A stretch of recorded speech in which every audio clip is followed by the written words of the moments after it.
Something that I truly love to see is when I go on in my messages, especially on Instagram, and because that's where most of my messages come from you guys, and it's someone telling me that they discovered this podcast and they truly love everything I talk about and they can relate to the things I say, or I've made them feel a type of way, or I've encouraged them to want to improve their lives, or anything, any sort of feedback. It makes me really happy, and then it also reminds me that I haven't been recording for a while. And I want to talk a little bit about that because on this podcast, I try to be as honest and raw and real as possible, so that maybe when I'm listening in a few years, in 30 years, I'm able to see, because it's kind of a way of journaling. That's the whole reason I started my podcast and my blog. It's a way for me to journal, to just share my experiences and my feelings and my thoughts, especially to talk about the things that I go through, because I'm very introverted. I know this doesn't seem like that's my personality, but I really have grown up can I say by myself? I mean, I'm always surrounded by people, but I mean, when it comes to expressing myself and talking to other people about my feelings, that's always been very difficult. So I started this space so that I'm able to share things without thinking about anyone else asking me questions, or even being able to see, because I know, when you start something, your friends don't always support you. So I don't think my friends and my close family members listen to this podcast, and it lessens the blow of judgment. Well, that was my thinking process then. Right now, it kind of has a mind of its own, and it's morphed into its own platform and whatever. But even now, when I'm recording, I don't really think about the thousands of people who listen in. I'm usually just in my room recording by myself alone after spending the whole day by myself or with my cats, which this is my idea of fun, by the way. I'm not complaining about being a loner and spending a lot of time alone. I truly enjoy it this way. Lakini, I've actively been trying to improve that. If you listen a few episodes back, you'll always see the trajectory of how I'm always improving my mind, my body, my life, my friendships, my relationships. So because I haven't given you guys an update, I think this whole year, and I want to talk about why, but I also want to give you guys an update on what I've been up to and what I've been doing. The reason I'm doing this is because I'm hoping by the time you're done listening to this episode, you're able to also be very cognizant of the things that you're going through in your own life. You're able to track your progress or your regression, or you're able to name your emotions. You're able to understand better how you're feeling and give it maybe names and think about it and see how you can improve or where you've slacked, or just generally get to know yourself better, because that's the essence of why I'm here. I'm here to make sure I grow, I heal, because that helps me fall in love with myself even more. And if I can make someone or help someone do the same thing for themselves for free, I'd be happy to. I'd be happy to rub it off, because the things you surround yourself with and the people you listen to and the things you participate in, they end up affecting or impacting a huge part of your life, a huge chunk of your life. So there's a lot of intentionality going on. Higher. Usually, I script my episodes, especially if they're the episodes on sex education, or even if it's a story time. I script it because I'm the type of person who goes off the rails a lot. I tell a million stories in one. And sometimes I'm just crossing my fingers and hoping I'm not confusing you guys, or you guys are able to understand the way my brain works without getting bored. Okay, so far no one has complained, but it's just I'm explaining a lot more because for this episode, nothing is scripted. So if I go off the rails, please niwie radhi. That's Kiswahili.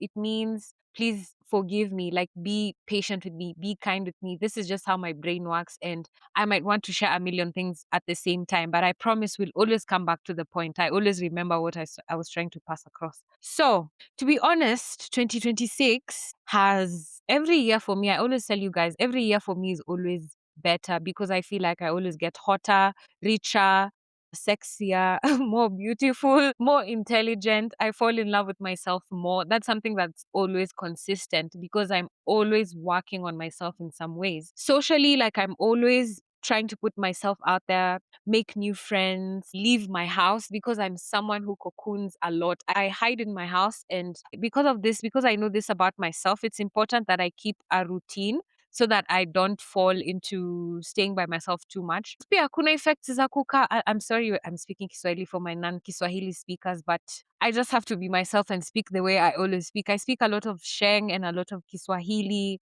but I'll try to come back to the story. See, because of this, I've created routines for myself in my life. And I always make sure that I do the things that I said I'll do, which is like every year I have goals for myself. Sometimes, like, my social goals are to meet new people, to go to new places. And this is something I've achieved very easily. I mean, I do meet people and I do a lot of things, but mostly because of my career, not because of my social life. I keep a very tight knit circle. I three very close best friends, and my mom is amongst them, and my cat is the other one. So I'm very private by nature, but my career puts me in spaces where I'm not really forced, but I become a social butterfly, which is fine. But sometimes when I overdo it, it drains on my energy. And I think that's what happened this year. Last year, I was on go mode. I was a beast. And actually, truly, by February this year, I had already achieved a lot of my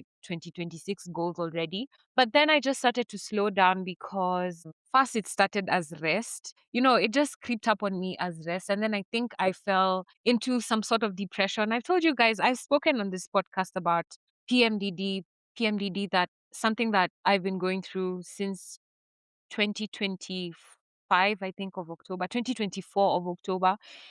But it's been hitting me hard. I've realized that almost it's like 3 out of 4 weeks of the month I'm in deep depression. I'm very depressed and borderline unable to leave my bed, which is really crazy because it means I'm left with 1 week of productivity. Today, while I was in the toilet, I was taking a shit, and then I was just thinking about how I have to work. I've been sleeping for the last 2 weeks. I've just been in my bed. I mean, I went to my mom's last week for the weekend, but most of the time, most of the 2 months, not just weeks, for like 2 months, I've just been in my house asleep. I've cancelled most of my work engagements. I've been resting and sleeping, and I've been very, very exhausted. And it's not like a physical exhaustion. It's not at my body is tired because I'm still very active. I'm able to do a lot of stuff. It's just I can feel it in my soul. It's an exhaustion of I'm just really, really tired. I'm tired. I'm tired of having to wake up and do stuff. And this is not anything suicidal. I don't think I would ever kill myself. I truly, truly love my life. I have a beautiful, amazing life that I love to live. I love myself. I think I'm such a perfect person for my life. Like, I really truly enjoy the life, especially I've been able to create for myself, which also makes me feel kind of guilty. In 2022, when I was working this really horrible job, which was really draining the life out of me, I used to dream for the kind of life where I can be able to rest the way I want and not have to worry about bills because I'm very well taken care of. And that's the life I've created. But now sometimes I'm like, am I resting too much? Am I sleeping too much? And I have to remind myself, hey, this is the life you used to pray for. Like, this was the goal. This was the dream. You used to want a space and a home that feels very homely and safe and you can rest and sleep. Because also growing up, I grew up in a household where naps are not encouraged. I was always supposed to be up doing something, going somewhere every day. And it was really, really crazy. I hardly ever had time to rest. And I don't think parents at that time thought that kids needed rest. I think they just thought about, the sleep at night. But especially if you're African, you understand what I mean. This thing for sleeping ovyo until you're resting, waking up late. In whose African house? So I think one of my goals, even for the longest time, one of my dreams in my life, when people dream about, oh, I want to drive a G-Wagon, oh, I want to travel, one of my biggest dreams was to create a safe home for sleep. a safe space where I can just sleep the whole day. Nobody asks me and I don't care. So even when I was working this horrible job, that's something I used to think about every day. And that's the life I've created for myself. I can rest for as long as I want. I've afforded myself like the luxury of sleep and rest and relaxation and a calm, peaceful life where nobody is stressing me. I'm never anxious about anything. I truly am usually very peaceful. And this is something I brag about all the time. Most of my friends, they come over just to sleep. They say my house gives them so much peace and they just come.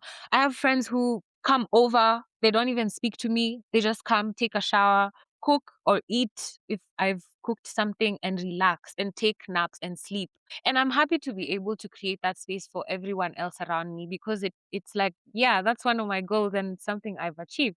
But sometimes it gives me so much guilt because if you're so used to working all the time, you think about, am I wasting my time? Then you go online and you see people doing so many other things like achieving maybe things that are on my list as well, or things that I want for myself and they already have achieved. And I'm thinking, oh my God, I don't think they sleep for 2 months. I think they wake up every day and they get shit done.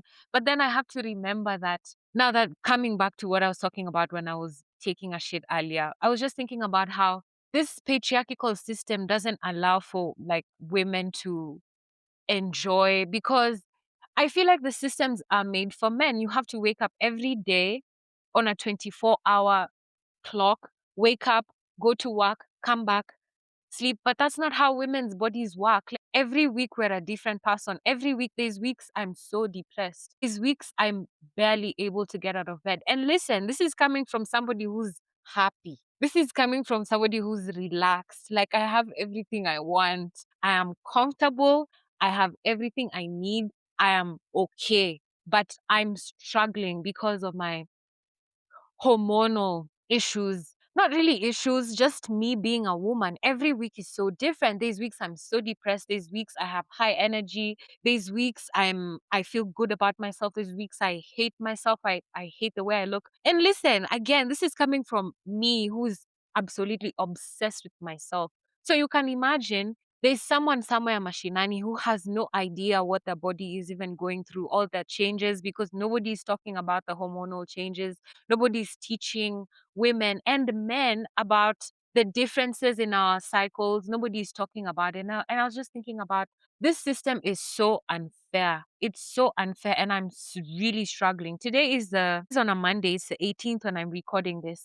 I haven't worked the whole month. This is the first podcast I'm recording this month. I've just been, can I call it resting? Let me just say it's resting, because I don't even know. I have no motivation. I don't want to do anything. I'm just exhausted by the fact that it's like I always have to keep going. I always have to keep doing something. See, I'm monetized on Facebook, but I slowed down on posting because truly I have nothing to say. There's times I just have nothing to say. And I don't want to be the kind of person who forces myself to say things when there's nothing to be said. I'm also learning that I don't always have to have opinions about everything. I can truly pick and choose the things that matter to me and the things that touch my heart and the things I want to bring awareness to. And that's okay. I can just filter. So Facebook tells me they've halted my monetization because I've not been meeting the threshold of the posts I'm supposed to make. And I'm thinking, what kind of life is this? Like, I should be posting all the time. Sometimes I just want to be present. I have been doing stuff, by the way. I have been going out with my friends. I've been meeting people. I've been hanging out with my family. I don't need to post everything, especially because I've not been working, and mostly I love to post about my career and the fun stuff that I do and the fun places that I go. But I like to keep my private life private. So it made me think, oh my goodness, even on Instagram, like when I haven't been posting for a while. And sometimes I truly am just being present in my life. I have nothing to say and nothing to post. The views become lower than now. The next time I put stuff out, it takes a while before it's pushed out. So again, it's like I'm fighting this crazy algorithm that I need to beat so that my stuff can be seen. It's just really crazy. It's like you have to be on the go all the time. That's something that's actually been exhausting me because I love to create from authenticity. I love to be authentic. I love to be myself. When I have something to say, then I have something to say. And when I don't, I just want to chill and live my life. So speaking of hormones, my body is doing this thing. I turned 30 this year. I used to see these tweets and I used to think it was a joke because when I was 27, I thought this was the peak of horniness. But I turned 30 a couple of months ago, and the horniness, I don't even know what to say. I don't even know what to say. I'm trying to think about, am I like a nympho? Am I like, is it normal to want sex the way I want sex all the time? Like, I just want sex all the time. I'm thinking about sex all the time. I mean, I've always been like this, duh. But right now, it's on a different level. My body is doing this thing where it's like, it's trying to get me pregnant. I don't know how to explain it. Maybe the ladies can understand what I'm talking about. Tell me in the comments if you understand what I'm talking about. The horniness now is not just for like pleasure. It's like my body is saying, hey, it's time to breed. So even when I see my man, like I don't see just a man. I see like Tarzan coming to save me, put a baby in me. Oh my goodness. During sex, I'm saying crazy things like come inside me. Like I'm literally very child free. I do not want kids. I have never thought about wanting kids. It's not something I've thought about for myself.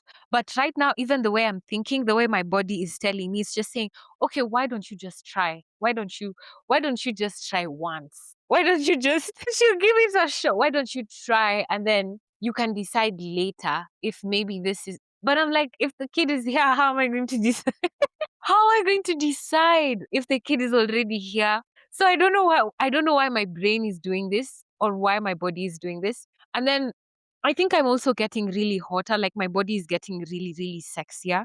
And I feel like, and I feel the hottest I've ever felt. I feel very beautiful, but I feel like I also should really protect my beauty. It's like I don't want everyone to see how beautiful I am. That's crazy to say considering I'm on national TV and plastered all over your YouTube timelines, probably, or maybe TikTok or wherever you guys see me. But it's crazy. This thing my body is doing, I think it's making me sexier so that like I can like look sexier to, possible suitors for making this baby. But truly, I feel very much at my best. I've been doing this thing where I've been cleaning out my house as well. I've been removing old stuff like torn stuff, tattered stuff, stuff that I don't use anymore. I've been decluttering. Yeah, I've been decluttering. I've been like now for my shoes, I've taken out like almost all my heels because my heels are like 10 years old plus, and I've started afresh to get new shoes. For all my flats, they're fairly new, but now I need new heels. Can you imagine how much sexier that's going to make me? It's going to make me unstoppable. It makes me feel really good about myself. And I've also been looking to move.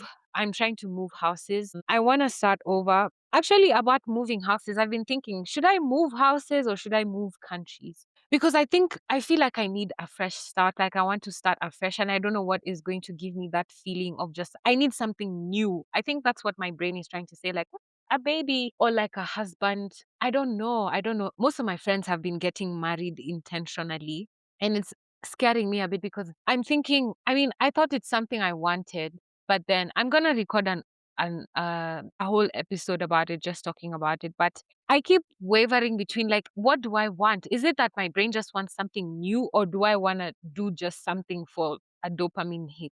I don't understand. I mean, I'm torn in between moving to a new house, somewhere where I can be more homely, somewhere where I can feel a bit more settled. But then I'm also thinking about going somewhere else and just starting a new life. Like maybe I can go to a new country and just become someone else and learn a new language and do something else. I've really been thinking about it. Maybe we'll see down the line about how what I decide in the end. But since we're also in a topic adjacent to sex, I have been having sex. I have been having mind blowing sex, like really good sex. I'm very happy with my sex life. I'm very content. I feel good about the person I've been having sex with because I really trust them. I mean, like I really feel very safe, and maybe I'll talk about them later, but yeah, that's what I can say now. But this is, like I said, this is just me journaling. And this is very unscripted. But if you have any questions at the end of this episode, please feel free to ask me. This is just me saying everything that is in my mind so that I can release it, because I feel like I've been very congested. I've not been talking to anyone about anything. I've not been telling anyone about the things I'm feeling, because I feel like everyone else is really going through a lot of things. So I'm trying to be mindful, but then I also feel like I wish I had someone who just listened to me without like giving me advice or giving me solutions or telling me what to do. Like someone who just sits with me in my emotions. And that's why I love coming on here and just recording whatever I'm feeling, because the best you guys can do is just give me feedback in the comment section. And everyone, I don't know you guys, so you like, I might not be able to take what you say to heart, but when it's someone who knows me, and then they start doing that thing where they're trying to give me solutions or fix me. I don't like that. I don't want that anymore. I mean, especially as a firstborn who always has shit figured out, anytime someone starts giving me solutions when I haven't asked for solutions, I just feel like they're telling me what to do. And I don't like being told what to do. I mean, I don't mind being guided through it, but I don't like, because I'm a very direct person. When I want something, I'll say, hey, give me this solution, fix this for me. But if I come to you like in emotion and then you ignore me or you don't hold emotional space for me, then I'm just gonna come on the podcast and record about it. As long as tu nionge ini talk. Also, I've talked about the depression, this the seasonal depression. But other than that, like my life is really perfect. Like I think I've manifested the best life for myself, because I truly am enjoying my life. Like I said, 3 years ago, this was just a dream. This was just an idea. 5 years ago, crazy, crazy. I was still living at home. And this was just like, if you go 5 years back on my podcast and listen, you'll see this was just an idea. It's something I used to talk about. And now I've achieved all these dreams in 5 years. So I can't wait to see what the next 5 years hold for me. Also, I've lost a couple of people this year, like to death. Like people have died in my life, which is really crazy, because when people die, it's very final, and grief has been very crazy for me. I was thinking about how extroverts, like, extroverted people, they know so many people. They know so many people. So the downside to that is they lose people a lot. Like they go through grief a lot more often. Like a lot of people die in their life, but that kind of numbs them, because they reach a point where they've lost so many people. So now they become kind of not immune, but now the pain, I don't know how to say, like when someone dies, it's still painful, but it's not like the same as someone who's losing someone for the first time. And then introverts, they know so few people. Like they talk to very few people. So when someone they know dies, oh my god, it's like one out of my three people have died. Crazy. Crazy, crazy, crazy, crazy. It's actually, I mean, all death is crazy, but I was just thinking about that. That's just a side note. So I lost two people who I know. One of them is my niece, and the other is a friend. Both of them brutally murdered, which makes the grief even more gruesome. Like it's very tragic and devastating and very crazy. I want to talk about that a little bit. So my niece, her name is Kezia Matuki, was murdered. She went missing 2 weeks ago, and she was murdered. She was found dead, dumped by the side of the road with her limbs and her neck broken. She had been raped. The guy was caught, and I don't know, I'm speaking like this, but truly my heart is very, very broken. I've been very devastated. My paranoia is through the roof. I'm very afraid to do things by myself, to go places by myself. And especially as someone who's consistently championing the conversations around the protection of women and ending violence against women and children. When this happens to you, it like when it hits home, it's a very different kind of conversation. It's, to be honest, I've been brought to silence. This is something else that has brought me to silence, because what do I say? Right now in Kenya, there's so many things that are happening. Kids are going missing and turning up dead. A lot of people are being murdered. There's a lot of violence going on. Every day there's a headline story about someone who's been killed by the partner, like intimate partner violence, police brutality. Like every day there's crazy forms of violence against women, children, and men as well. So it's really, really crazy. But when something like this happens, when it's stories, it's different. And it's not new. It's not something new. I have my grandmother, my mother's mother was murdered. And it was very, very tragic for us, because, like the matriarch, it's different. Her sister as well, Same thing. I have a cousin who was beaten up by her husband to death. I know so many women, even just like by proxy, like acquaintances, or even just people I've seen online. Okay, maybe many is a reach, but more than five is more than enough, especially for someone my age. But for it to be a child, it just hits different. My heart has been so broken. I have been brought to silence. Yani, I have been brought to silence. And I think this is something else that has contributed to, I'm gonna call it depression, because I know myself when I'm not depressed. When I'm not depressed, I'm able to show up for stuff. I'm able to do stuff. But when I start noticing like my dishes are piling in the sink, I'm unable to get out of bed, I'm unable to shower, I start realizing really quickly I could be depressed, because this is something that I've been dealing with for a while now. But this one, for this kid, like a child, she was 7 years old. She was buried 2 days ago. It broke my heart in ways that I've been unable to speak about. And I've been very vocal about the story on social media. And I'm very grateful to everyone who showed up in every sort of way, even just in thought, or reposting the story to create awareness, or contributing financially towards the family to give her a befitting funeral and support the family. Like, any support in every way. My friends really showed up for me.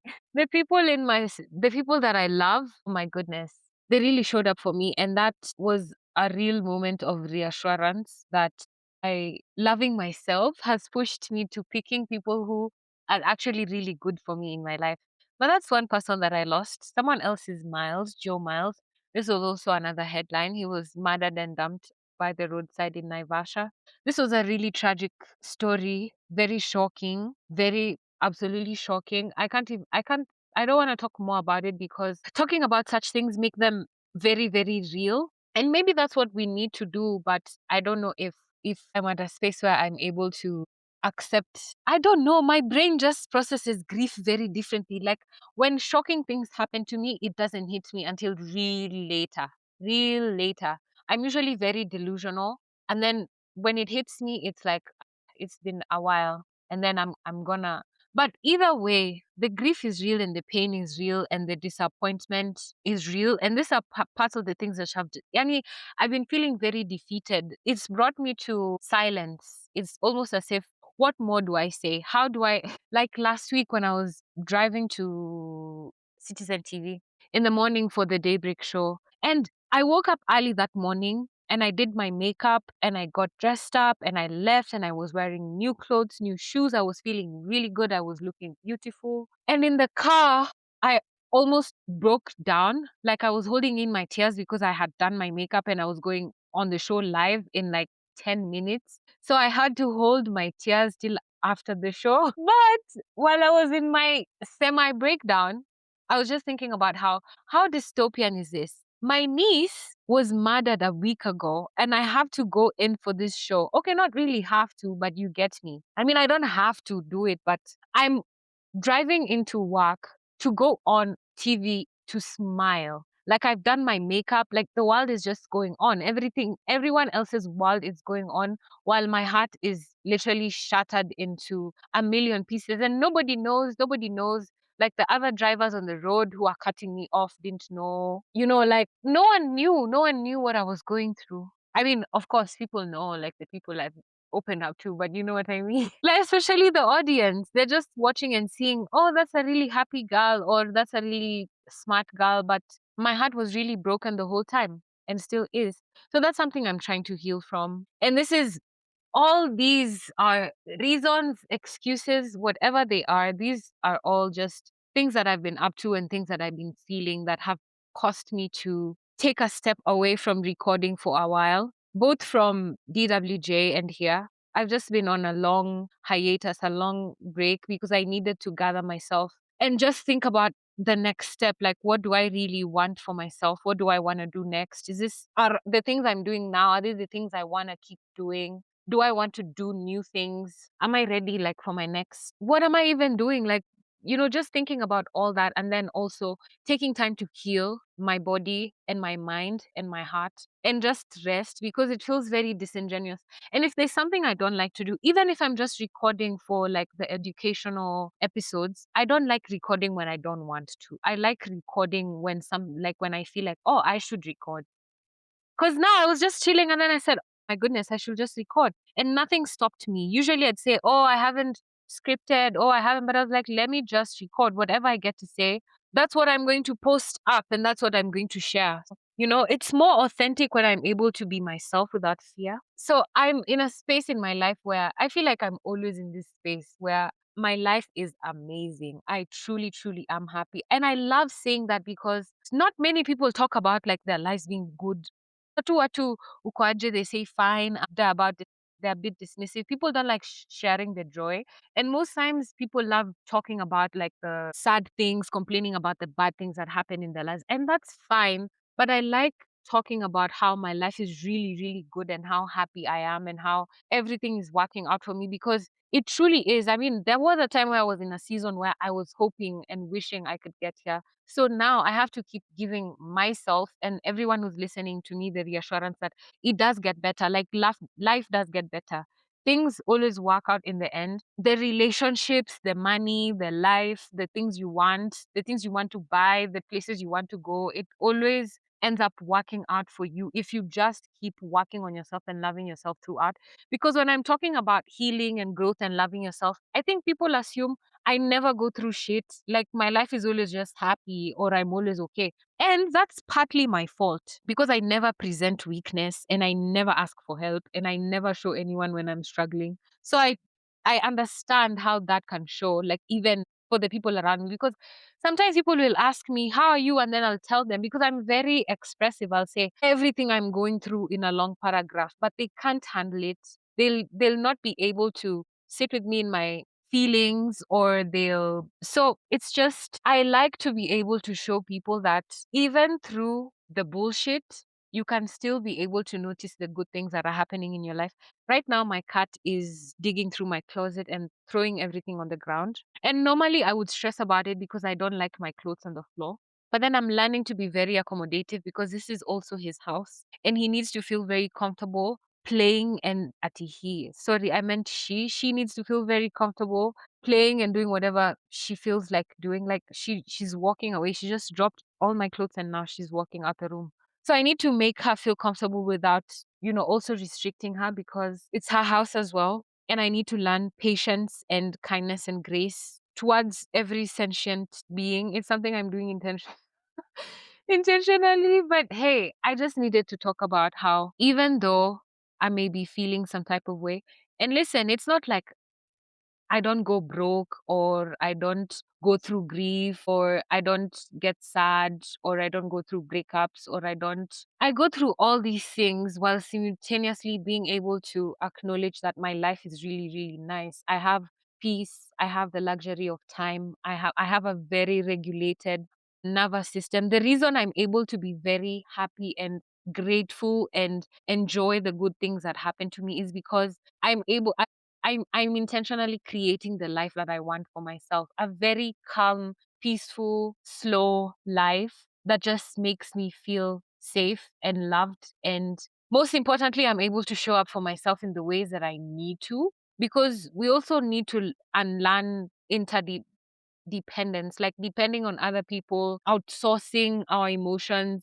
outsourcing our dopamine hits. It's so important to be independent in our own emotions and our feelings and our thoughts while having a healthy balance toward communicating when you need help, which is something I'm learning for myself. So this is all the things that I've truly been feeling and going through. What else haven't I updated you guys on?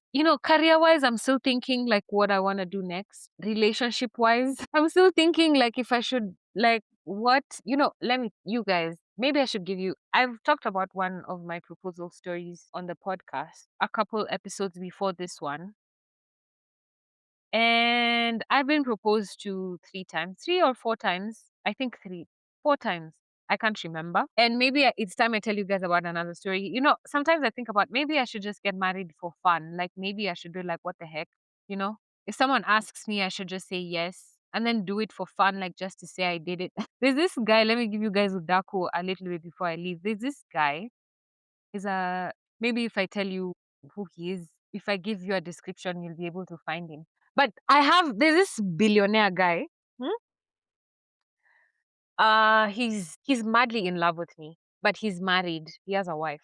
I'm not attracted to married men. I don't want anything to do with it. But when we started talking, me, I like in the patriarchal system, I like, you gotta do what you gotta do. So I like being in rooms with such people to talk to them and learn from them about how, not necessarily to become a billionaire, but like to learn how to, I love listening to how they think because they have some sort of discipline that I love trying to learn for myself, because it doesn't just improve like my financial life, it truly improves my whole well-being, and it's something I love to listen to them about.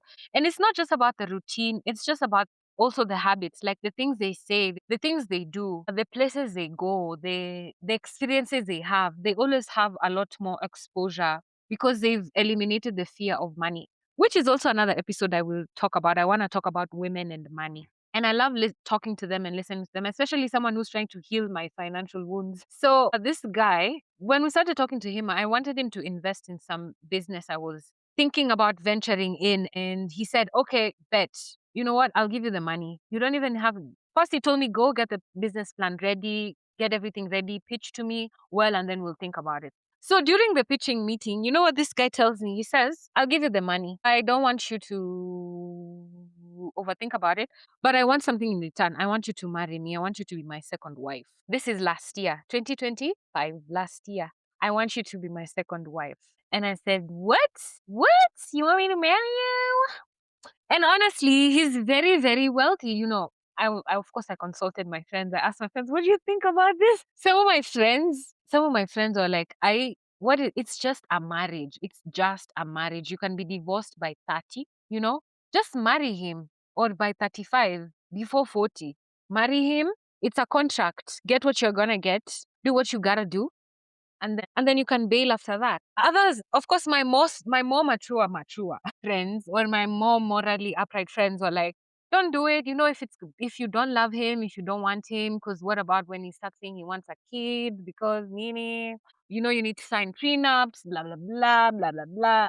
So I thought about it, and then I decided, you know what, I'm just gonna see how this man treats me. And if he woos me, then I'll decide. Yeah, I can marry him, get what I need to get, because it's an honest, transparent, contractual agreement. It's not like I'm tricking him into giving me something. He told me, you know what, I'll set you up for life. I'll give you actually more than what you've asked for, and I'll do this for you. You just marry me. So when I went home, I was thinking, is this prostitution?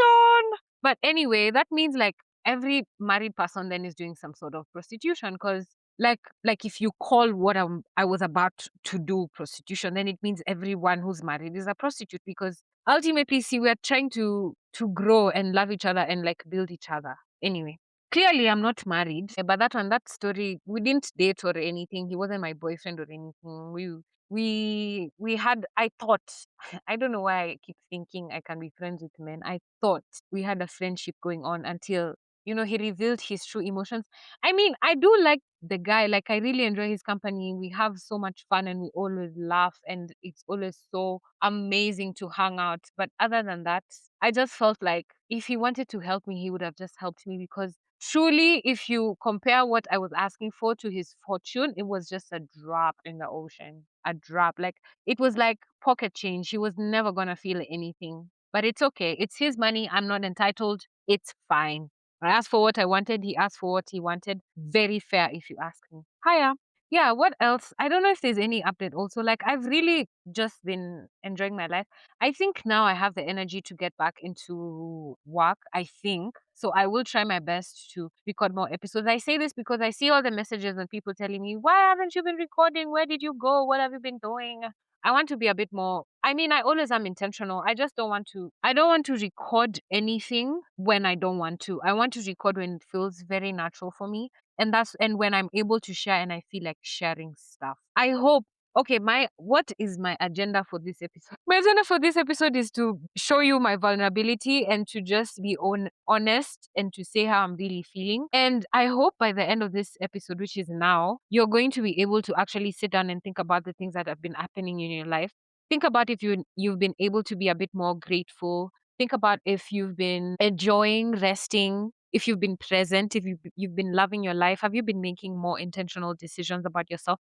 Have you also been taking time to grieve? Sometimes the body needs to grieve by laying in bed. If that's what your body needs, that's what you need. Sometimes you need to just buy a bucket of KFC and eat it alone. So think about whatever healing looks like for you and focus on doing that for yourself. I just received, imagine, I won't even kid you not. This short time I've recorded, I've received 3 M-Pesa messages, and all of them are from people who love me, and my mom is number one. How cool is that?